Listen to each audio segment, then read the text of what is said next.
All right, it's Monday, December 1st, and it's 4:33. Let's start the meeting. Casey, could you call the roll, please? Chair Kelly, Here. Board Member Faya, Here. Board Member Ruppel, Here. and Board Member Herman. Here. Chair, we have quorum. Cool, thank you very much. Any questions on the agenda? Can I get a move to approve it? I move to approve the agenda. Second. Second. All in favor? Aye. Aye. The agenda has been approved. Item number 3, approval of the minutes from the meeting is like last week. So, from November 18th. Good job on that. So is there any exceptions or questions about the minutes? I move to approve. A second on that? I'll second. All in favor? Minutes are approved. Casey, is there any visitor communications? We do have one visitor communication here this week. All right. Come on up and introduce yourself. My microphone working here? Yeah, it's on. Mark Dickens. I live here in town, 133 East Black Crater Avenue. Thanks for the opportunity to speak here. I don't know if some of you know, but I was quite involved with some big projects here in the recent years here in Sisters. The space age gas station that everybody probably remembers. I kind of headed up a community group, and we organized and did what we thought was best for the town, and I'm proud of that effort. My background is building, construction, land development. I've been in the industry 40 years, somewhat retired, but I'm currently the developer on a big project I'm doing right now, 30-acre air park resort campground on the East Coast. I speak from decades of experience, and I just want to offer some critique here and some comments that I hope will be taken constructive. I'm not quite sure what the advisory board's role is, but I would hope that it can become, maybe more active and offer some oversight on some of these projects that are going on here in town. If you remember, the space age gas station proposal was a monstrous project that was completely out of whack with the character of Sisters. The director of the community development department here, City of Sisters, the former Patrick Davenport, he changed the city development code to even allow such a big project. That was just completely, in my mind, irresponsible. And it resulted in that owner at the time applying for this big project. And I'm using that as an example. We discovered in that whole process that the traffic study was completely fraudulent, amongst other things. And I think that's what was one of the big factors that compelled the Planning Commission to vote it down 7-0 unanimously. The applicant didn't even bother to appeal it. We exposed it for what it is. I'm not sure who's doing these projects, who the actual contractors are at the city, but let me now focus on what I consider to be some very poor decisions and some mismanagement and some misspending of our tax dollars. This is that new transportation hub that everybody's familiar with here in Sisters, which was based around some existing facilities that were built by the Forest Service Department some 20 plus years ago or more, which included this bathroom building. Now, I went out there during the grand opening, and just with my experience, I walked around in about 15 minutes. I came up with about 20 things that I photographed that are just glaring design flaws and engineering flaws. This building, if you look at the roof structure, it doesn't cover the walkways going up into the building. It puts people coming around the side there, and that it does not cover the walk area. So all the snow, ice, rain will just shed right down on that walkway. They could have taken the stone out of the front to rework that building, that veneer, that low wall, and put the wall on the sides and brought the entrance through the front. And that would have been a very easy fix remedy without having to change out that roof structure.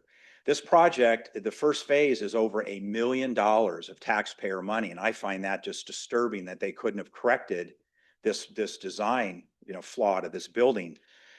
The other thing is the building itself is over 150 feet away from the dedicated handicap parking spots. You have to cross out over the bus-only driveway out here to navigate over to this building. So can imagine somebody in a wheelchair, crutches, a walker, something like that in the wintertime, having to come out here and go all the way out and around just to get over here. Very dangerous, very poorly laid out. So again, I don't know what this board's role is, but I would hope that before you spend another several $1,000,000 more with the next phases of this project, that maybe it's brought back through, reviewed again, looked at, these things can be fixed, corrected, and maybe an updated version of this whole plan. There's just a lot of fundamental problems. I photographed everything. If anybody would like to go out there sometime and meet with me, I'm happy to walk you around and show you what I've kind of observed, what I think needs to be addressed. And I would just really ask that the board be very active in monitoring these projects and making sure that after they're approved on paper, that what's being executed, and when you're spending $1,000,000, really looks good, and that's something we can be proud of, because this, I think, was a real failure. So anyways, keep up the good work, and thank you very much. Thanks, Mark. Have a great day.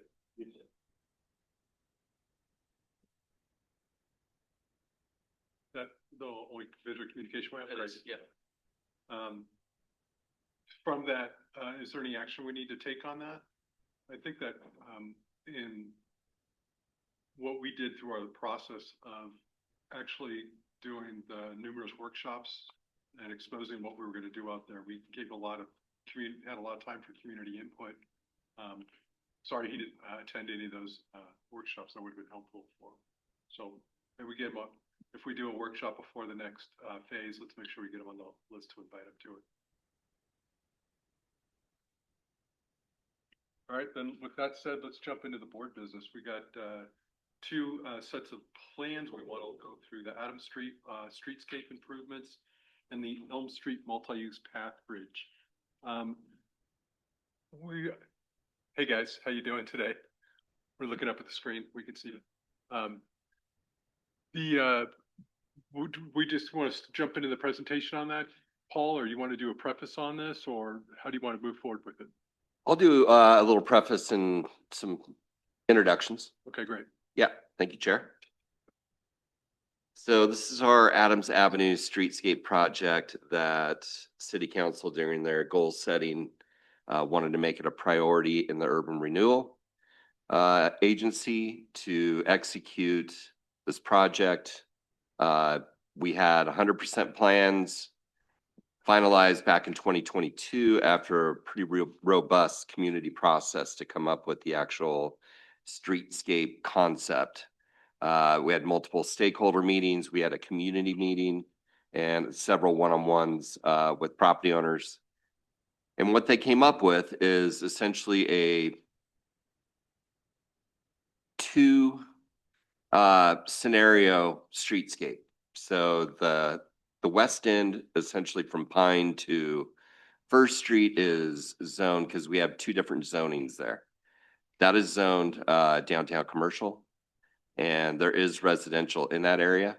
But with it being commercial, the property owners wanted to see more of a commercial streetscape. So we ended up with diagonal parking. We are doing bulb outs, wider sidewalks than what we have over on Main. And the big thing for that was to provide some bike ped amenities. And so actually get them off of the road, because we're narrowing the road. We heard that during the interactions with the property owners. They wanted speed reduction. It's basically just flat and fast all the way through there. And so narrowing up the actual roadway to just include the two 12-foot travel lanes, put the bike and peds on sidewalks that then transition into multi-use paths down once you get into the east end of the corridor from Fir to Cedar. And that's more of a residential parallel parking, meandering multi-use paths, same street width, travel lane wise, two 12-foot travel lanes. And then throughout the corridor, we're doing it is an infrastructure project. So we're doing a complete new storm drainage system. We are doing a lot of upgrades to lighting, landscaping. There'll be a full lighting, electrical and irrigation network for the entire corridor that'll be running off of city power and city water. There's going to be extensive landscaping. I think they're looking at roughly close to 300 street trees that are going to get planted, and then a lot of landscaping down on the ground as well, around the swales. And then with that, council wanted to kind of finish off downtown. So the side streets that are constructed down right now to the mid-block alleys, they wanted to finish those all the way up to Adams. So essentially that whole downtown core is complete with parking, sidewalk, curb and gutter, and storm drainage. And with that, there's a lot of discussion about driveways, accesses, and our development code. When a property redevelops, they have to, and an alley is available, they have to take access from that alley. So driveways will get closed in the future as properties redevelop. So we're going to go ahead and pave the alley all the way through from Pine to Cedar, just so that's ready to go for people when they do pull the trigger on that. So with that, I'll turn it over to our engineering firm, Hickman Williams and Associates. Go ahead. Can I ask a couple questions at the front side of this so we can get Sure. an idea? So what was why is the urgency for the council to get this project going in the spring? They want to make an investment. The Urban Renewal Agency has a finite amount of time that it's actually active. And this is a perfect urban renewal agency project to stimulate development. There's that. The road is very tired. We have not invested dollars in it because we knew this project was going to be coming.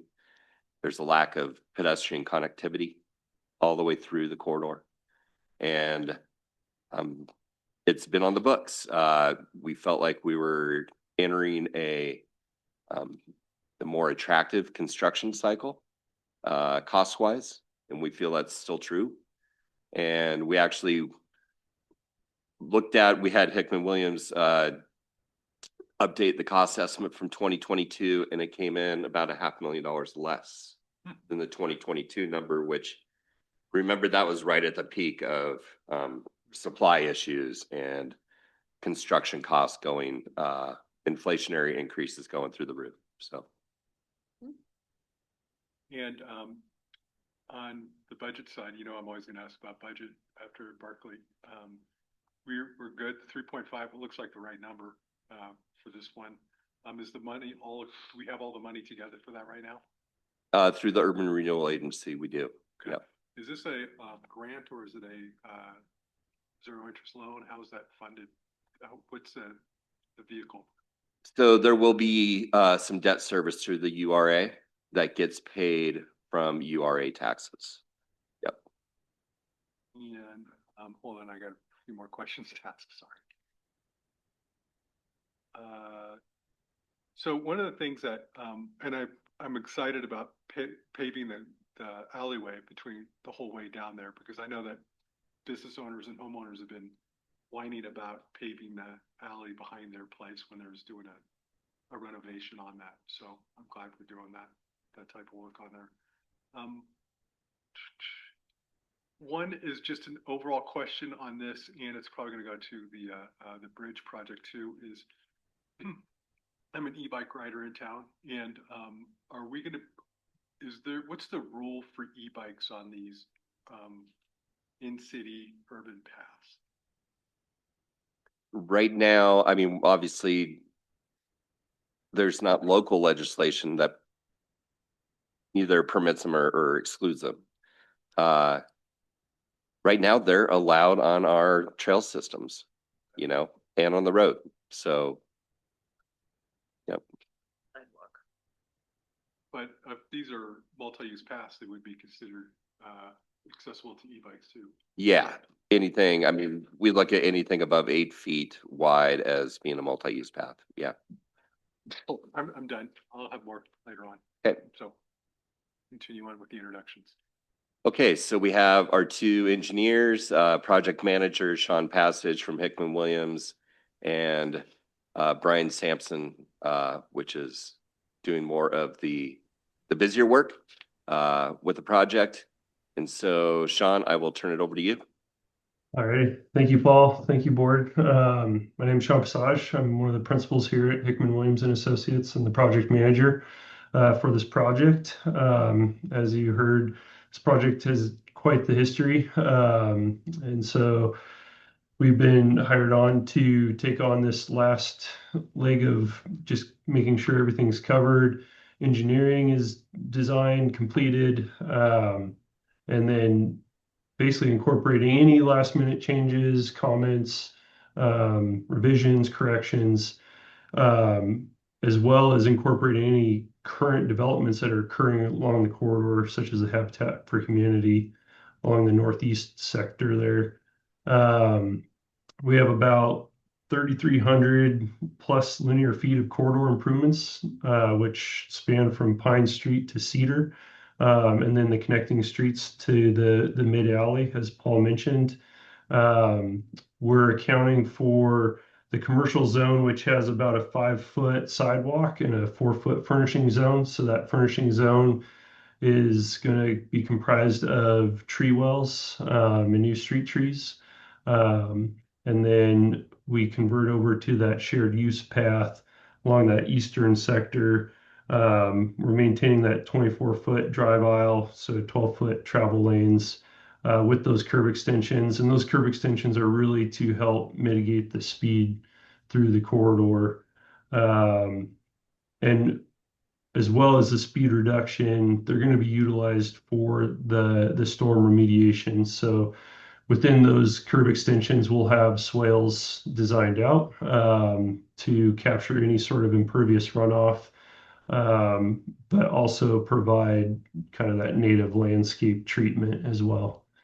Paul, would you like me to share my screen and go through the sheets? I guess what level of detail would you like to see as we go through the page turn? Yeah, why don't you go through the actual corridor improvement sheets Okay. right past the demolition sheets. All right. Can you see my screen? Yeah. All right. So the cover sheet here kind of gives you an overview as far as what this project is going to entail. So starting from the west end of the corridor at Pine Street here, you can see that we're making our connections on oak, ash, elm, fir, spruce, larch, and cedar. So we'll go zoom out here. As far as the street sections go, we've touched on this a couple times, but primarily we're maintaining the 12-foot drive aisles and then accommodating on-street parking throughout. So that's going to be a combination of diagonal parking and parallel parking, depending on whether you're in the west section or the east section of the corridor. And then we've got our alley improvements, which is going to be a full repave through the alley corridor, and we're maintaining a 12-foot right away with approximately 11-foot drive lane.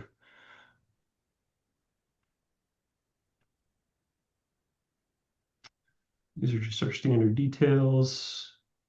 Can I ask a how do you want questions? Do you want them while you're going or? Yeah, that works. So, in regards to the street cross sections, the Mhm. section, so you have a 12-foot right of way, which is extremely narrow. And you're showing 11 feet of pavement. On each side, it's showing some drain rock. And I'm trying to read this. I think that says 1 foot, which it could only be 6 inches. Yes, so we have 6 inches each side. The 1 to 2 inch drain rock, that's just the size of our drain rock within the gallery. So really these buffers are just going to be capturing the impervious runoff from the alley itself. Yeah, so I was wondering about if that's going to be adequate. I've had so much experience with trying to match existing, and when you're paving something that is not up to snuff or not paved now, that drainage is going to try to make its way to those people's properties. and, or they'll blame any drainage on that paving. So do we think based on, I know we have a lot of experience in town with like couple foot wide drain rock galleries on each side, but this is only 6 inch. So it was a little, whether we have any concern about that accommodating all the runoff. So our alleys, especially on the south side of town that have been developed like this Okay. with the 11 foot of asphalt, and we haven't had any issues. So, Yeah. yeah. Thank you. Paul, our water lines run down the alleys, is that correct? No, they are out in the streets. Is this, are we looking at replacing the line there, or is it young enough so we don't have to worry about it at this point? No, we did preemptive. We've already replaced all of the older lines in that section of town. Great. Yep.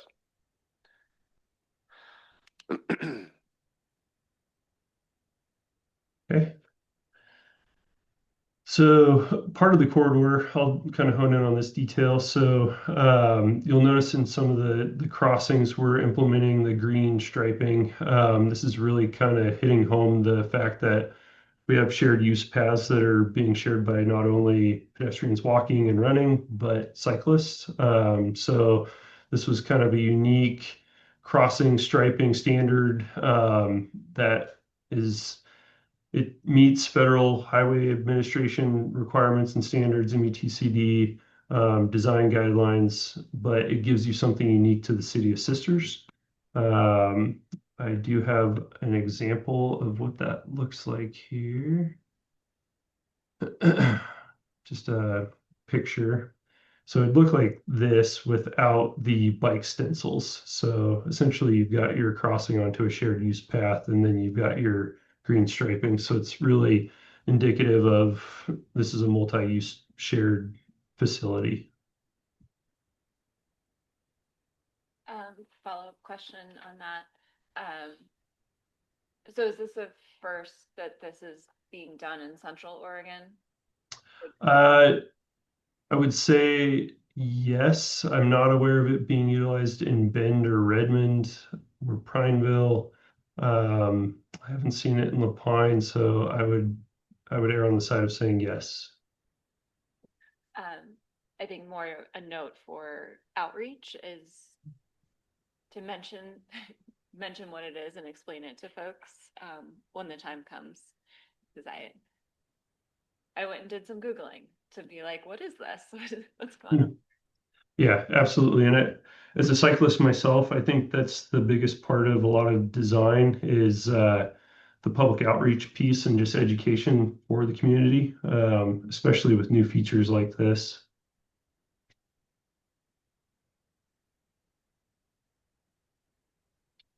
Okay, we'll keep moving on here. So just more standards for the striping. So the demo sheets. So as you're aware, there's a lot of replacement that needs to be completed. The goal here was trying to save as many trees as we could along the corridor. You'll find some sections along the west end that we're able to save some of the junipers. Some of the smaller trees you'll see in the red X's here, those are the trees to be removed.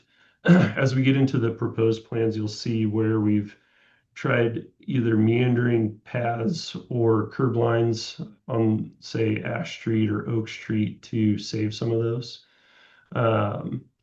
So essentially the whole corridor is going to get replaced with the asphalt and sidewalks. So that's what you see here in the red X hatching is just the asphalt to be removed. The orange is all the sidewalk concrete that's going to be removed. And that just continues on through the corridor as we move east. So starting with the proposed plan. So this is Pine Street to the west. Basically, we start out with our curb extensions, curb ramp upgrades, accessible parking along the corridor. And I can zoom into the plan view here so you can see this a little bit better. So we do have some coordination that was completed with Central Electric Co-op. One of their plans is to upgrade their power through the corridor. And so this was an opportunity that we could coordinate with them on placement of transformer vaults, and they will be placing their conduit in a shared trench with our irrigation and electrical trenching, which will go on the south side of Adams. But where it'll originate is on this north piece of Adams, just on the east side of Pine Street. So there's a pretty substantial landscape buffer here. We took into account trying to save this tree in the future if this road extends or expands, that there is opportunity for the sidewalk to meander around the power facility as well as the trees. And as we move through, these initial sheets don't show the drainage calculations, but what you see here in the purple are where we have swales placed. We designed these to the current Central Oregon Stormwater Manual design guidelines for capturing a 25-year storm. And then some of the existing stormwater features, we'll leave those in place, but we will place pretreatment upstream and tie those in with underground piping. A question on that, Mhm. like for instance, on this sheet, it shows, putting in a sedimentation manhole. Awesome. It shows with a slotted lid. And Yes. how the existing, so there must be an existing UIC, an existing dry well there. And how do the existing dry wells work? Do they just have slotted lids on top of them? Currently, there's an inlet here that just pipes to the UIC. So I don't believe this has any pretreatment from this inlet. So that's where the said manhole is really kind of a cost-saving feature, as well as a pretreatment feature. It's kind of an all-in-one solution. So that way we save on structures and piping. So you're, okay, so you're using the new said manhole as also a catch basin in essence. Correct. Gonna be, so that's gonna go on the low spot. And then Yep. that's connected to an existing dry well that serves private property? Correct. Yeah. So we weren't planning on decommissioning any UICs. So since this was in the right of way, we're considering this that it was a public UIC, Oh, and that we would just pipe to that. yeah. Is that Sean, I believe that one might actually be a dry well with a slotted lid that's just kind of sitting in a low point in the existing pavement. Okay. So with this new design, since it'll be within the sidewalk, we're raising the lid, putting a solid lid on it. Okay. Oh, interesting. So we'll be working with that property owner to have them direct that to a swale or something on their private property. Yep. Yeah, I was wondering what that does to your, No, it'll be a public facility only. okay, Yep. thank you. So then as we move east, you'll notice there are a couple more improvements to some of the water main locations. So it's really more geared towards hydrant placement. So it's not in conflict with our new pedestrian improvements. So this one, it's just relocating the hydrant. And again, just more storm swales, utilizing as much of this landscape space as we can, but also allowing enough room around the swales to provide planting area.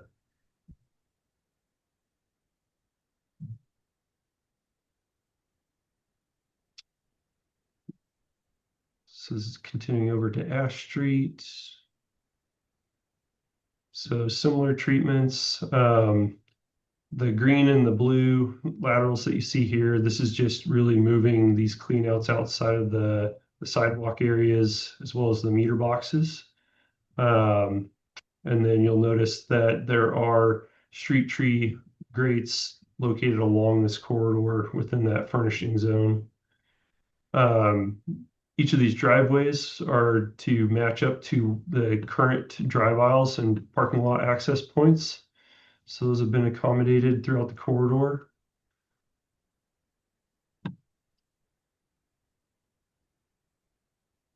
Do the width, the future width of the driveways, does that match pretty closely what the current drive aisles are?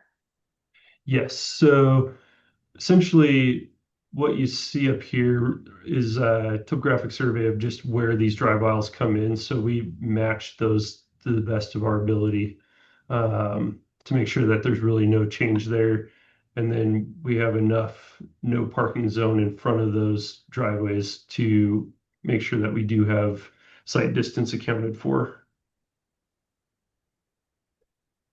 Gotcha. And I think that this probably shows up more on the next sheet. I'm just thinking about delivery vehicles, trailers, and trash trucks.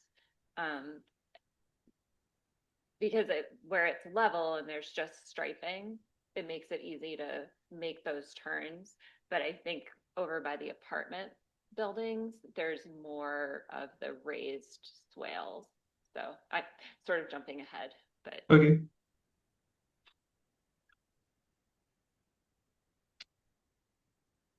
So this is again moving east as we approach Elm Street.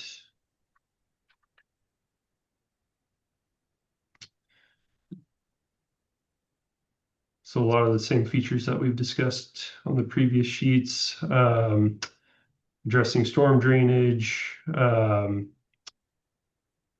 new sedimentation manholes with slotted lids, trying to leave the existing UICs where they're at, not going through any decommissioning there, matching drive aisles with their driveway approaches, accommodating pedestrian crossings throughout, and then intermingling our accessible parking curb ramps along the corridor. yeah, I guess this might be more a question for Paul on the public outreach aspect. Did you get any feedback from like the Mountain High and Cowboy Court apartments about more or less having more formal, like, not just striping, but curbing at the edges of their driveway? No, I'll be reaching out to them again once we have the final set of plans done so they can do one last look. But their garbage collection's on site in the way of dumpsters. Mm-hmm. So they're pulling into that driveway as it is today. Yeah. Sort of less, I was like, I'm less worried about the trash trucks because they're commercial, they have CDLs. I'm thinking more about like people moving in and out and like trying to get like a U-Haul or a trailer into those driveways, because right now it's more because it's all flat, it's like more forgiving. I don't think it's like a major issue. It was just like, oh, It's a tight turn though, because it is you're a tighter adding turn. these. You're adding these curb extensions at each side of the driveway, so they have a tighter turning radius. You're still trying to hit a 21-foot hole though. That should be Yes. plenty. They should be able to. Yeah. It might just take a couple times. And if they drive over the curb, it's not the end of the, we're keeping our street lights back and Yeah, and worst case, we can run through a couple turning movements through here, but as Paul mentioned, I think there should be enough turning area and movement through this zone here. This Cowboy Court Apartments, we might have some opportunity to maybe just pull this return back a little bit, or increase this radius around to accommodate that. But again, it should be enough room that they can swing around to this almost 25-foot opening. But we can definitely revisit that for some of these cases where we do have that raised curb, but it should be adequate. The thing that I'd be more concerned about, but maybe it's not, I gotta think about these dimensions here, but I had a project where, the grand opening of the project, somebody drove right into one of the stormwater facilities. They were like drove right into it. But I'm thinking about, you have the stormwater facilities, and I'm thinking about depth on those, right where people are turning in and out or might be backing out. I think those would be the places for the more potential conflict, would be just, maybe like, are those wider curbs on the side of those stormwater facilities, or is it just a standard 6-inch curb? It's currently standard. The swales actually aren't that deep. They're going to be anywhere from 12 to 18 inches deep as far as just what you can see at the surface, but are mostly contained with drain rock. So worst case, if somebody slid off over the curb or backed up over the curb, it should still be easy to mitigate and exit out of that landscaped area.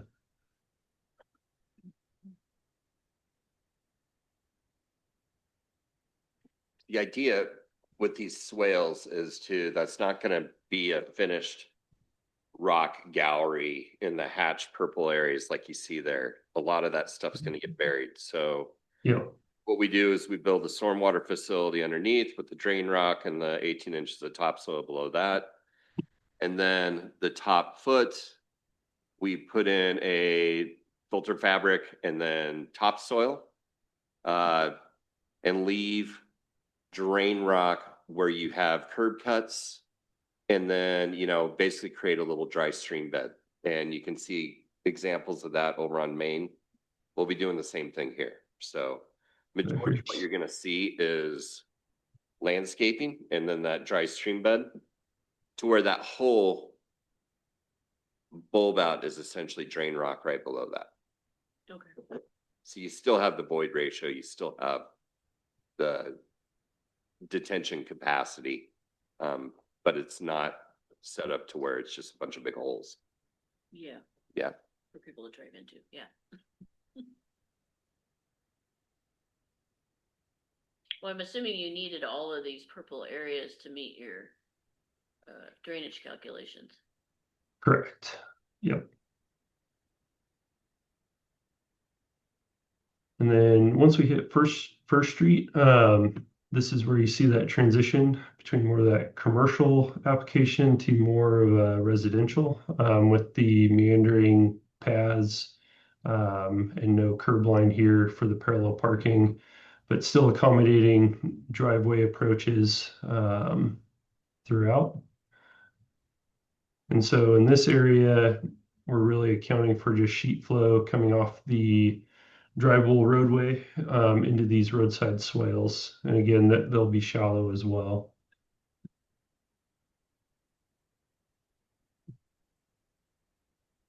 And then kind of same throughout here. You can notice up here with the Larch Commons development, we did coordinate with Charlie Rolls and his team to make sure that we accommodated what they were building out. And that got paved today. So you can actually see what it's gonna look like. They'll be putting in the storm swales later this week. Nice. So as you can see on the east end of the corridor, we got a lot of big empty lots. That's where it's key to bring CEC in, because they're gonna drop electrical infrastructure into those lots at their cost. And then they'll recoup that through the developers at some later date, but they're not going to be tearing up our street, putting in that power grid, essentially.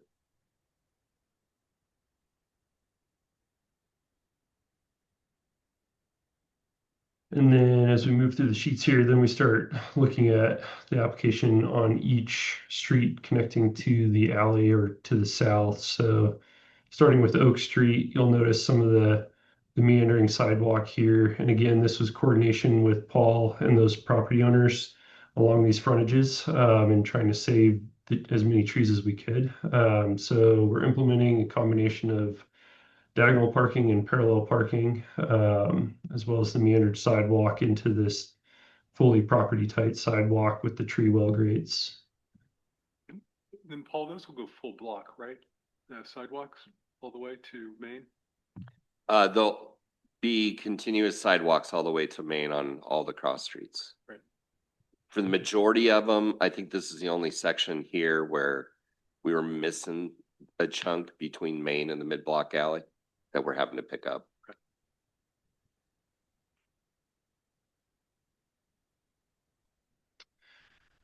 Yeah, so as we move east to Ash Street, this is where the alley is kind of our delineator as far as the end of our improvements.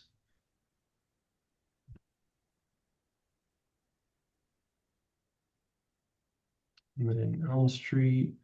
So very similar, again, accounting for accessible parking, drainage paths, new paving, new sidewalk, mitigating any sort of trees, utilities.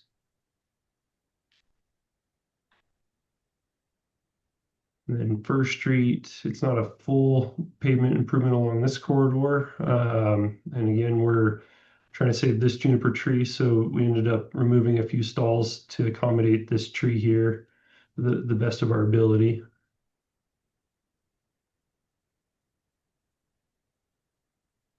Then spruce. So you'll notice it's all very similar treatments along each of these corridors. Larch. Again, this one had a little additional improvement with just relocating a hydrant. Then cedar towards the end of our improvements here. And again, at the corner, it's not kind of a standard driveway that you'd see, but we do have some unique lots here with a flag lot that we do still need to maintain access to. So this is kind of your entry point here. And another critical item was to maintain parking on this north end. So we accommodated the parking, accounted for the driveway approach here off the north side of Adams, but still maintained our accessible crossings.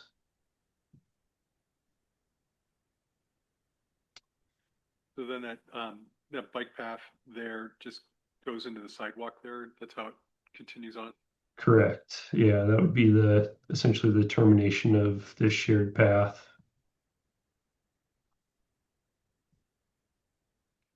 How wide is the shared path?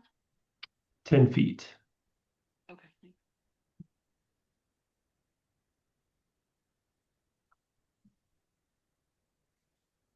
And then the following sheets, they really just kind of get into the alley paving. So it's really a lot of match conditions, again, accounting for the existing topography and making sure that we have no substantial cuts or fills throughout and that we're really kind of tying in accordingly.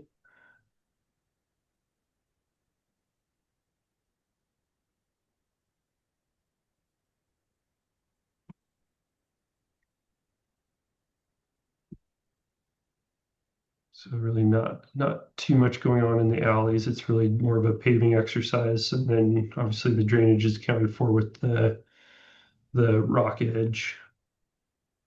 Sean, can you go back to Oak Street so we can point out our two power pole issues? Let's see here. There we go. It never fails. You do a beautiful streetscape project and leave two power poles right in the middle of the sidewalk. Yeah, And everybody's going, what were they thinking? right. So we'll take the one on the west side, the top of the page. Sean, can you point out where it's at? There it is, right off the edge of the alley. Essentially, I mean, we are able to keep a 4-foot ADA accessible route through there, but that is a power pole that is supporting a bunch of infrastructure to the south. And if it were to move, and it's got guide wires as well that are going to be going down in the middle of the sidewalk. Which there's right here. There's no way to move it either into the street or back to the private property. You'd have to do a self-support power pole, and it would look something like the menagerie right out here with a massive 36-inch steel structure and a footing that would probably go out to edge of parking. Huge. So they basically told us, you know, and that would be at our cost for that self-supporting that they couldn't move it. Same thing up at the other right there. Same situation. So I'm not really satisfied with that. It'd be great to get a suggestion from the board on what you would like CEC to do with that, and I can relay that back. What do the guy wires look like? I mean, how is that gonna work with maintaining the 4 feet? They're in line with the power pole. They're basically supporting that power pole because it's holding up all the infrastructure to the south. But there will be anchors in the sidewalk itself. So in line with the sidewalk. In So line an with, anchor- yep, A guy wire. in the pole, Anchor. Okay. correct. Oh, I could picture people running into that, like, especially like if you have like evening events Yeah. and people are walking strollers. I mean, that is really unfortunate with the guy wires. I'm almost concerned more about those than the pole. Can we get reflective tape and such? Like, get some reflectors all over this stuff. Oh, thank you. Beautiful. Those are beautiful. I mean, look how big those guy wires are right there on the right side of the page. You're not even seeing all of it. I still think they got to figure out how to move it somehow. Yeah.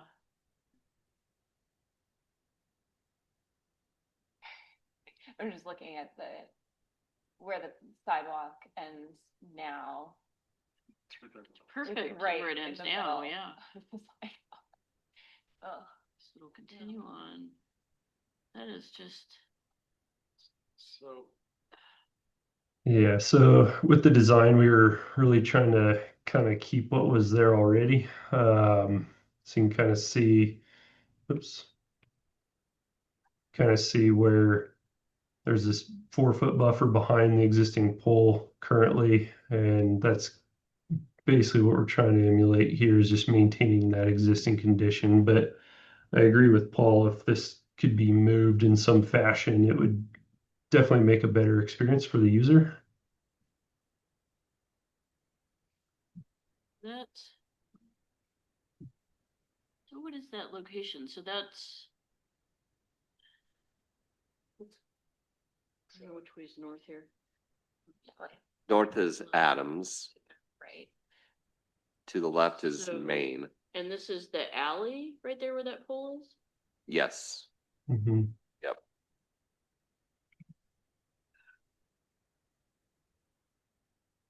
It could be moved into the alley a ways?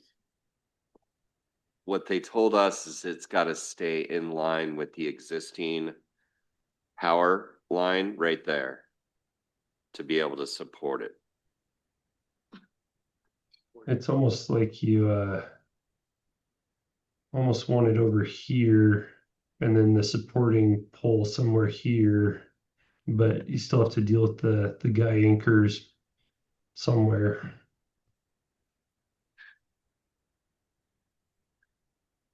I just think pushing on them is definitely appropriate. It's like, I mean, it is your right of way, It is. our right of way, and yeah, sometimes I think they just say things that make it easier for them. For sure. We met out there multiple times on this and have all scratched our heads. I'm still not satisfied with their answer myself. I think we need to find a solution. So it'd be great to have some support from the board on that. Yeah, I think they need to, I think they need to look harder at it. I mean, cause first I was going, well, do we need to get more sidewalk width here or something? But that's just not enough space. Sean, could you show us the picture again, please? Yeah. Hold this view here.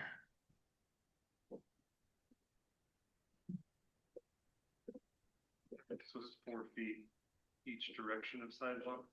It's directly in the middle of it.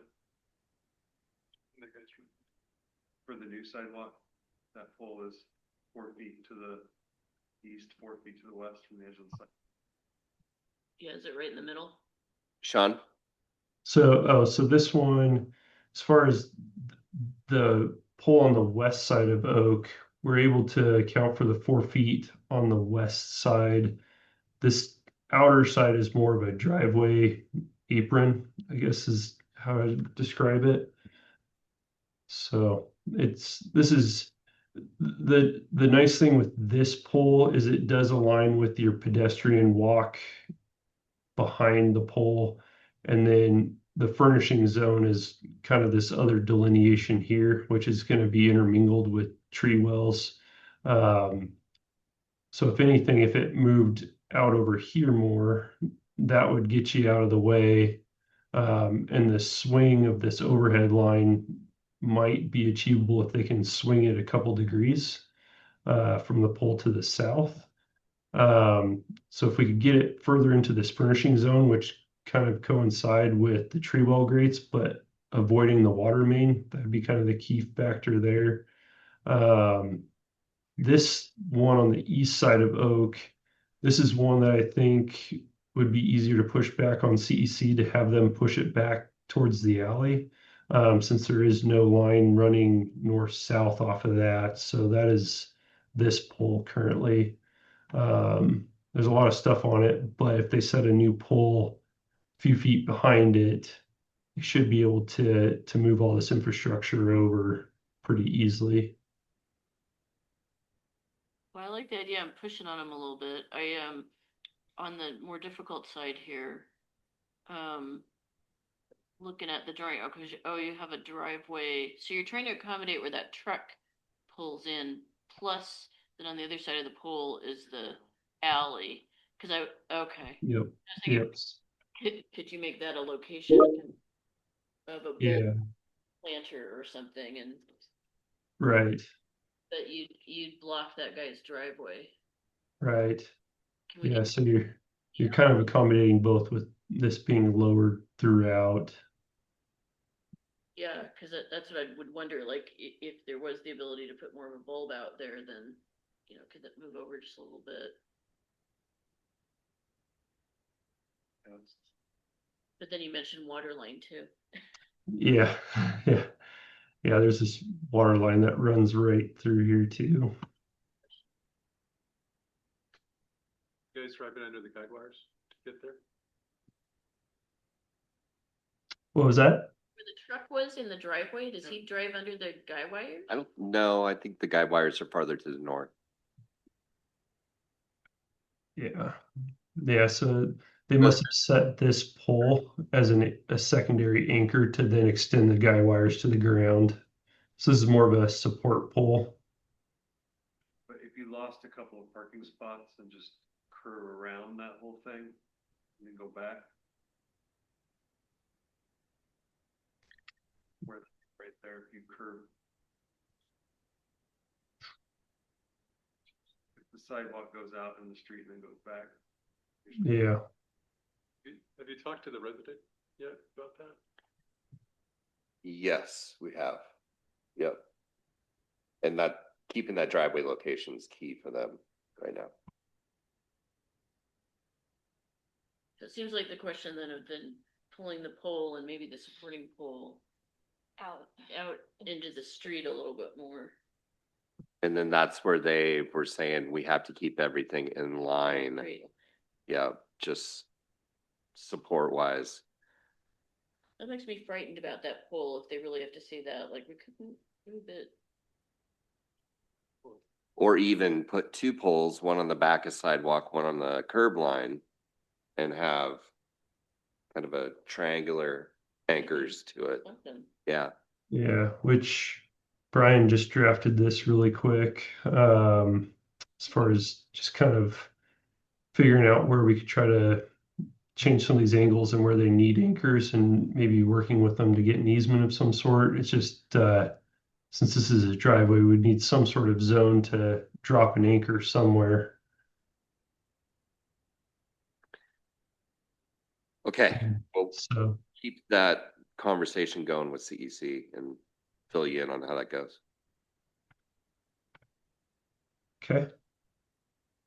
So I'll get back down to the alleys. So again, I think as far as alley goes, that's basically wrapping up everything as far as paving and restoration. I don't know if you wanted me to get into any of the other sheets here. But essentially this is all our drainage calcs and the basins that we accounted for the runoff. So kind of a zoom view of our drainage paths and what we're accounting for our impervious areas. But I can pull up the landscape plans if you'd like. I believe Chelsea hopped on today. I don't know if she's visible on the panel. But essentially throughout the corridor, we do have our street tree plantings. I know Paul had coordinated with her as far as the preferred species along some of the side streets here. So we did make that change to this set. I believe that was due to, Paul, correct me if I'm wrong, a beetle infestation on over the mountains area. Yeah, we tried to line the street tree species up with the name of the street. So Oak Street, Oaks, Ash Street. Unfortunately, we got the emerald ash borer Yeah. right across the mountains in Marion County. So the recommendation has been to not plant ash trees, that it's coming over here. So it's a load of firewood away from being in Central Oregon. Same kind of ash. It didn't really matter. We looked at, yeah, and it said basically any kind of ash. Even We're it looks like a susceptible. different genus, the mountain ash from The mountain ash, we haven't had good luck with. And they have berries on them that create they're messy. messes. They're pretty. Yeah, Like them. so whether we switch it out to a linden or, you know, an autumn blaze or something like that, yeah. Yeah, no, good paying attention. Yep. But as you can see, with all the landscape plants, there's significant part of the project is going to be the landscape.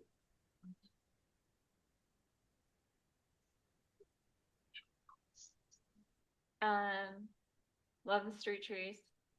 And I did have a question about the plant lists.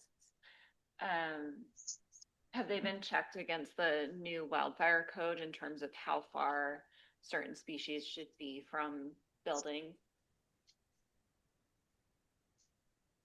No, yeah, good suggestion. I don't know if we have any species on there that. None jumped out at me when I was digging that.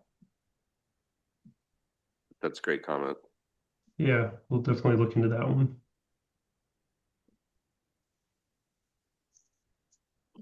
But I like the mix of sort of some native plantings and the more ornamental. I think it'll be a nice mix of matching what we have and what we are going to have shortly.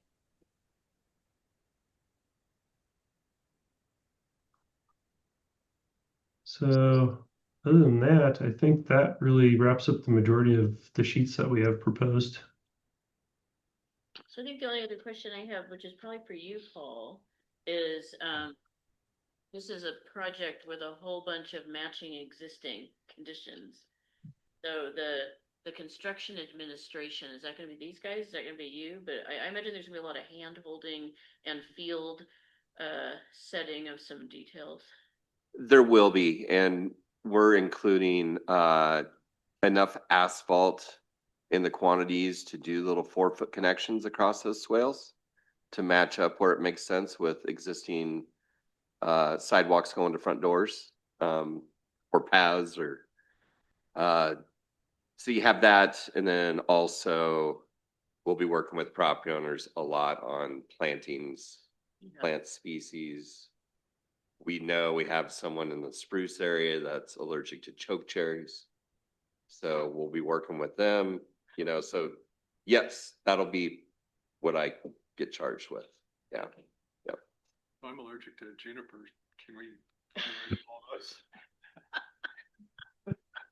People are very attached. Yeah. Are there any more questions for Brian or Sean? I think this is probably more a Paul question. I was wondering about how will, during the construction, this is like how many blocks, like 7 or 8 blocks? Mhm.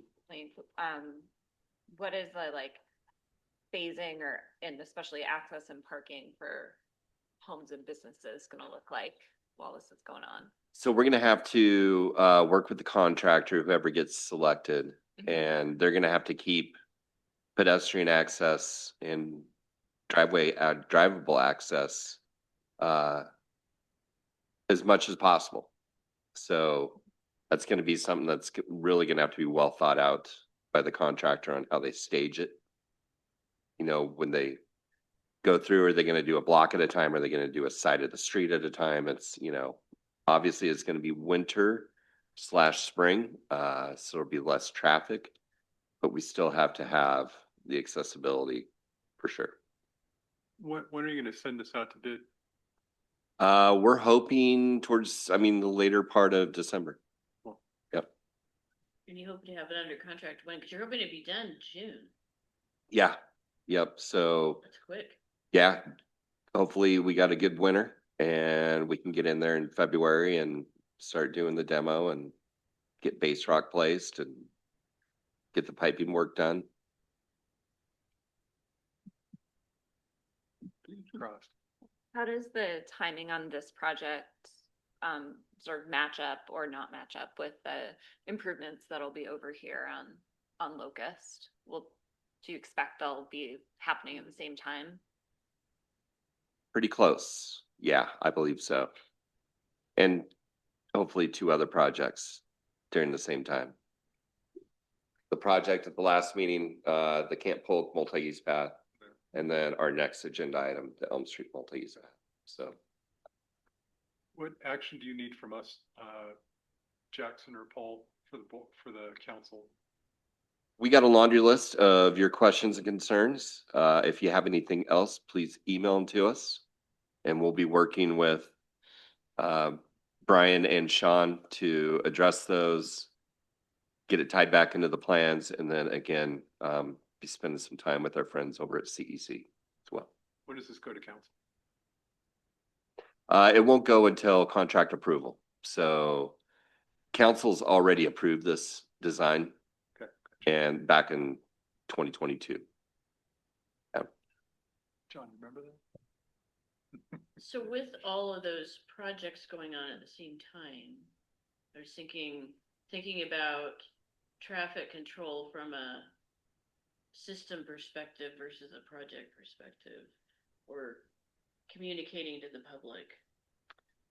So these projects over here, obviously we have some work to do in that intersection, but for the majority of it's going to be on the side streets. Yeah. The multi-use path won't have any issue with traffic control on Camp Polk. Same with Elm Street. And then Adams is kind of by itself on that north side of downtown. So it's not as tied into the system as Barkley was for sure. And board members, I did find our prohibited plant list. None of the proposed plants are on that list, either shrubs, grass, or bush. Great. Thanks, guys. Thank Sean, you. Brian, appreciate it. Thank you very much for the detailed work on this. Thank you, everyone. Thank you.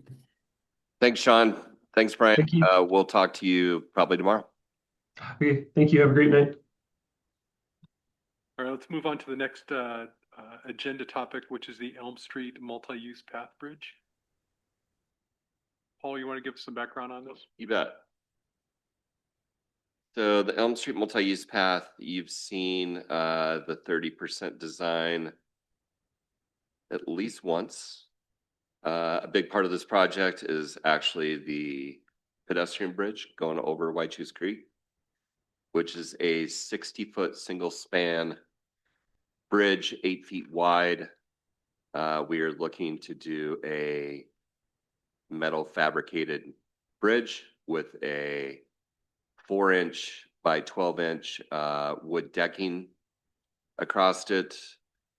Again, the width is 8 feet. The height of the rails are 54 inches.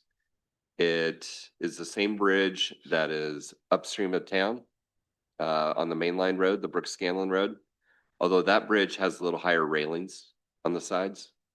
And I'm not sure why, because that isn't offered today. But that bridge is fairly old. And yeah, just wanted to get that in front of you. Get some comments, feedback, make sure you're okay with it before it's a significant part of the project, significant purchase. We chose to go 8 feet wide versus 5 or 6 feet wide just for snow removal. So we can just run our gator right over it. Cool. And then yeah, we'll include that in the bid specifications, and the contractor will be purchasing that bridge that's spec'd. Is that come in one piece, Paul, or is it multiple pieces? We don't know. The bridge upstream in town, which is quite a bit longer, Uh-huh. came in 2 pieces. So I would think for transport, it would probably be 2 pieces, but I haven't seen that far into the detail of the engineering yet. So does that assemble in place and then drop it in with the crane? Yep, they bolted it together, and then, yeah, I mean, it's very simple. There's 4 bolts on either side. Is there access in there with the amount of trees that's in that section of the path? They would have For to the sit crane? on the existing bridge and fly it in. Okay. Yep. Was there any thought to, so it's pressure treated wood Yep. versus other materials for longevity? So we just looked at what was upstream of town. Looks like it's holding up great. How long's up in there? 10 plus years. I couldn't get an answer on exactly when it went in, but it's been up there for a while. And then if you do have a board that checks or splits or gets damaged, you can individually replace it. Yeah, it says the bridge marker on the details he sent me was 2015. So that's when it was manufactured. So concrete, I was a little worried about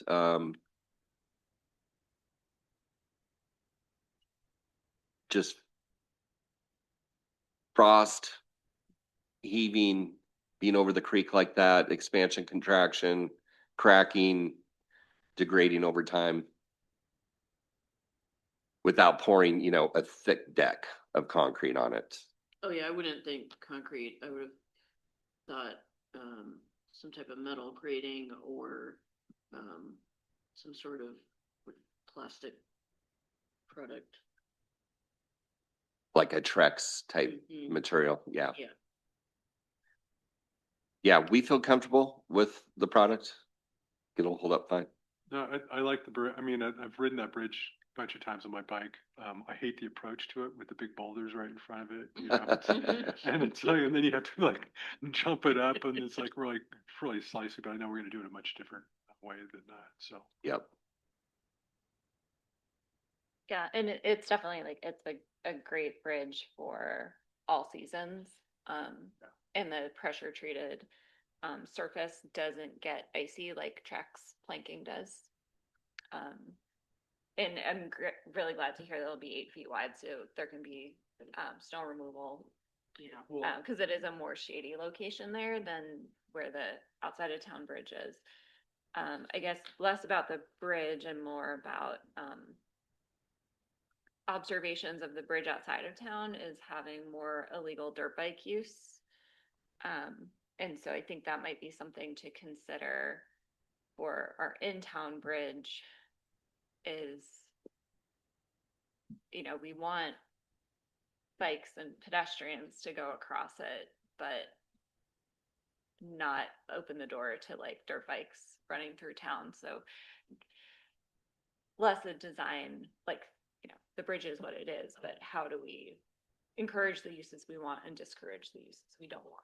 Go back to the boulders. yeah, Yeah. or we put signage up there too. I think signage is a good place to start. Enforcement, obviously.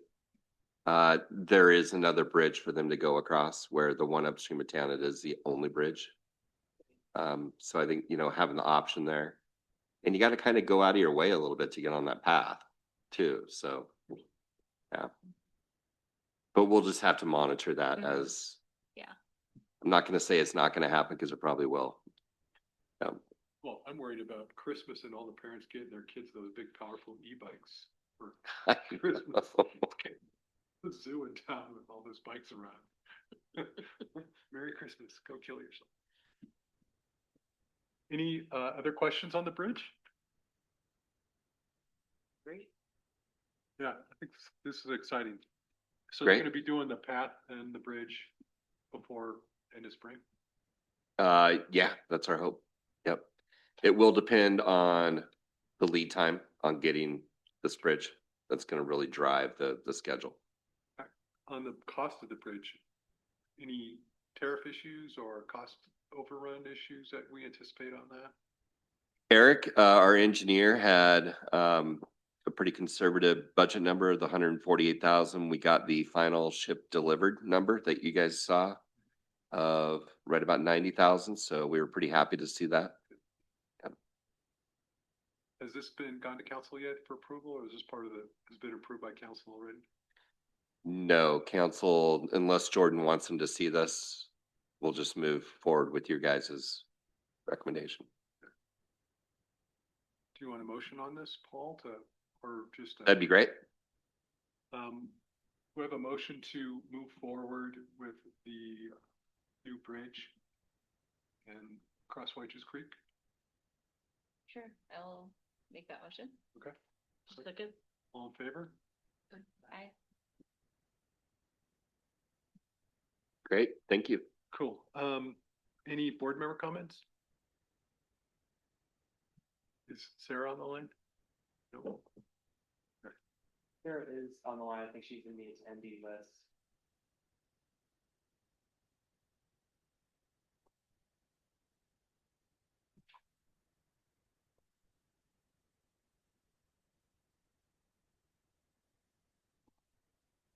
Sarah, do you have anything you want to add to this? No, I don't have anything to add. Great. Thank you. I appreciate it. I appreciate the good conversation tonight. Thank you very much. If there's any board members, anything? Paul? Jackson? Just want to give you an update on our West Side Pump Station project. We made it through the bulk of the ripping and tearing of town. So got everything put back together. That line's been tested and passed the pressure tests on that. And we just got a final punch list, couple punch list items that they need to do, some cleanup here and there. Then we'll have that done. The wet well is being precasted right now. We should see delivery on that next week. And that's going to come in 3 sections totaling about 60,000 pounds. So there's going to be a big crane out there when they set that. There'll be a third party geotech inspector there.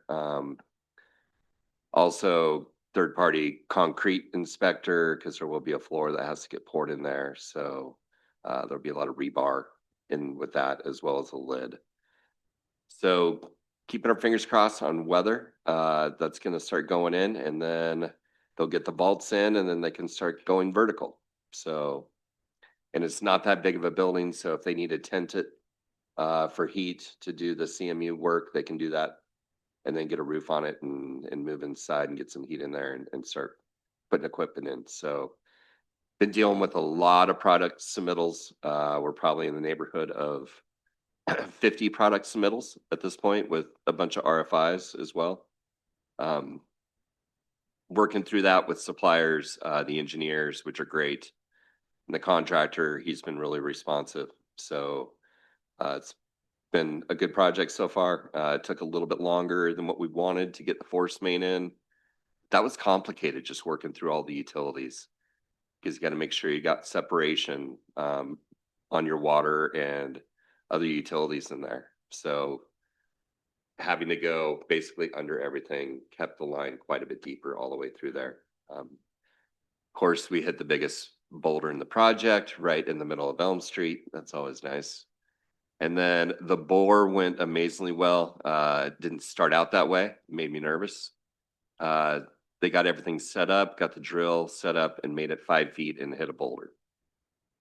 So, and at that point, contractors on the clock, paying their rates to deal with that. So, what they were able to do, it was a 24-inch casing. So, you cannot be a big guy and be in the boring business, but they climbed up the 20-foot boring pipe and hydro hammered holes into the boulder and put small explosives in there to shatter the boulder, and then had to remove all the pieces of the boulder by hand down that pipe. So pretty impressive to watch. And then I'm thinking we're only 5 feet in. This is not going to go well. And the rest of it drilled perfectly all the way across. So yeah, thumbs up on that. We're still right on budget. We haven't had any cost overruns at all. So yeah, I think at the end of the day, I don't like the way the street looks. Obviously, patch streets are not great.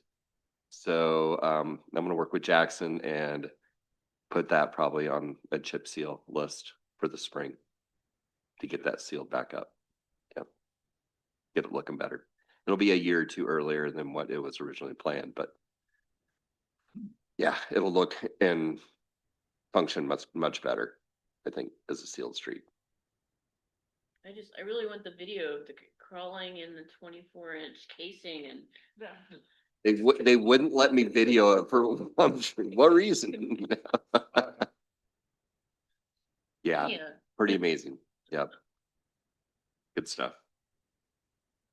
So yeah, any questions on our other projects? We're moving very rapidly on the Edgerton transmission main. We're under design contract. They already started doing their topo work on that. We got the notice to proceed from the Forest Service after they did their NEPA analysis for not only the Edgerton line, but the reservoir improvements as well. So we're looking at taking the reservoir contract next week to council for approval and start design on the reservoir. Well, so. Good, you got that with the closure. Got it on, what was it, probably 2:30, 3 o'clock on the day before they closed. Nice. It's great to have a great relationship with our local Forest Service people. Yeah, because they knew it was going to close. No, we really appreciated that. Yeah. Any other items? Meeting adjourned. Thank you for making it on a quick back-to-back. We would have had it next week, but Jackson and I have to get continuing education at a conference up in